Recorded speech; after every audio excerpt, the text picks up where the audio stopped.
burned in training, but I'm going to start out by an article, reading some parts of an article that is on your website. If you click right here where you click to download the show, if you look below, you see a link to this article. Quoting a fire chief from Marion, Indiana, if a fireman is on the department and doesn't get burned, he isn't doing his job, the chief said. If firefighters don't get burned, I don't want them on the department. If they're afraid to get burned, they're on the wrong job. And the article goes on to say 2 probationary firefighter trainees suffered minor burns Wednesday during a training. The article describes it as minor burns, but we've since found out that one of them suffered 2nd and 3rd degree burns to their hands during a fire training event in Indiana last week. It's something we deal with every working fire we have. Somebody will get burned, as stated.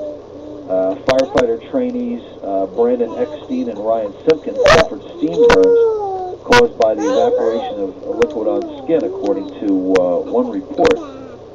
The burns occurred during a training fire at a vacant residence. Steam burns can happen any time. The claims were that neither firefighter's injuries were too serious. But again, as additional information has come in from this situation, the burns turned out to be rather serious.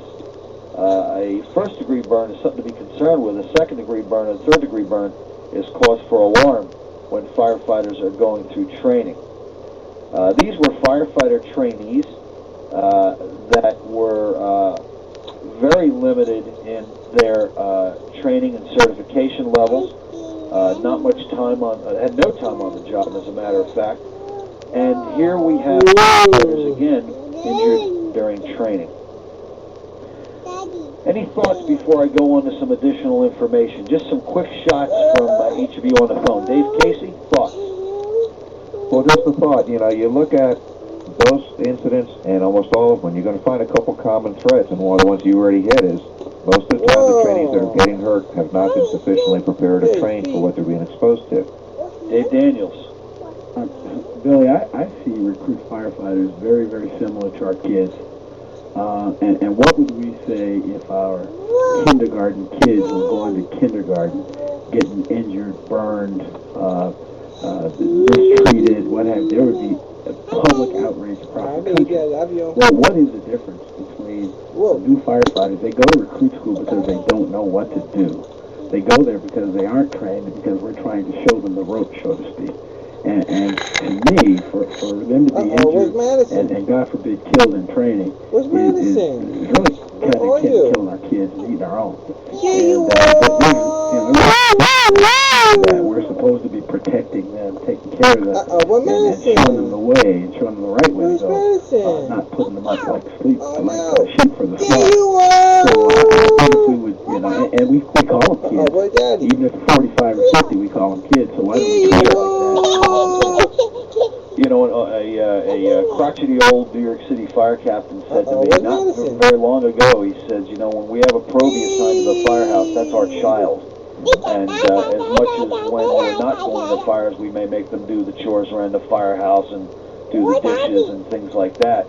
When that bell goes off, I have no other responsibility than, one, to take care of my personnel, but even more importantly, to know what that probie's doing at every second, at every moment, and make sure that kid comes home safely.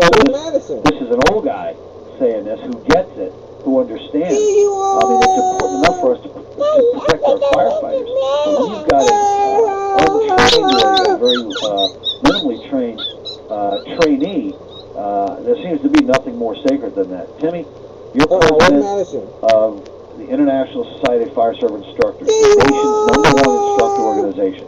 Your thoughts? Well, I think, Billy, I think it's interesting that Dave took this and mentioned the children.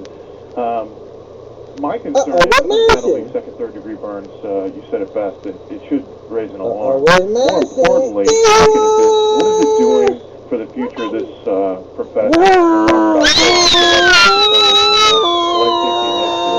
We're establishing a culture, a continuance of a culture for a whole nother generation. When these folks are introduced, these 2 firefighters, as I understand it, were truly firefighters. They're coming into this profession thinking that, hey, this is a normal practice. We are setting up another generation for absolute disaster, so it's certainly alarming. You know, that's a good thought. I just this little idea popped in my head. We're essentially talking about civilians in bunker gear. Unless they've gone through hundreds of hours of recruit basic training, they haven't. You know, welcome to 2006. I'm not sure why this is so hard. Of course, any of us want to train future firefighters in as realistic conditions as possible. And it's best for all concerned, though, that nobody gets burned. After all, burning or getting burned can ruin anybody's day, especially a rookie firefighter trainee's day.